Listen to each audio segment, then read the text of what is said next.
Wonder how you go about expressing an important truth. Shakespeare said, "Say it slant."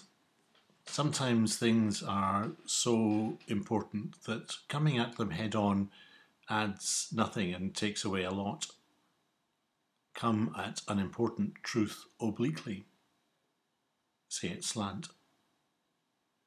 Communicate your truth sensitively so that others can absorb it, internalize it, understand it.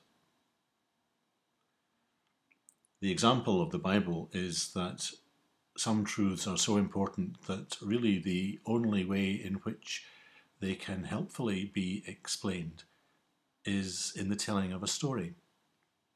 Jesus himself was a consummate storyteller, as indeed were the writers of both Old and New Testaments.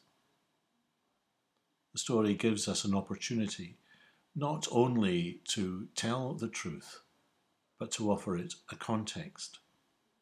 So we have great truths dressed in stories that are accessible to the oldest or the youngest, the wisest or the most foolish. We all have our favourite stories. Many of us have favourite stories from the Bible, and I think that one of mine is the story of the prodigal son.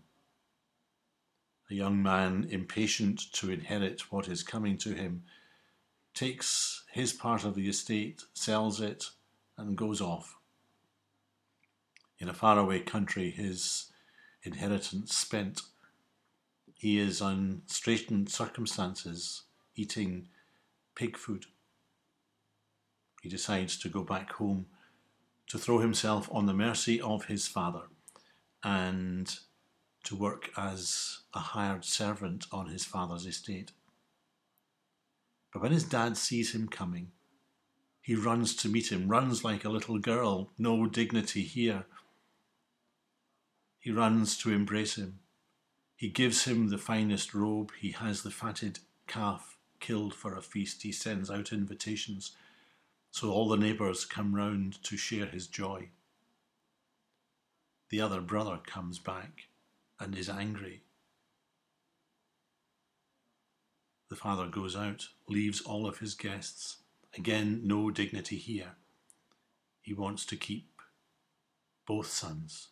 He had lost one who has now been restored, and he does not want to lose the other. Jesus tells this well-known story to help us to understand the length that God will go to make sure that he doesn't lose us, to make sure that we know that he loves us, so that we in our turn can show our love for him.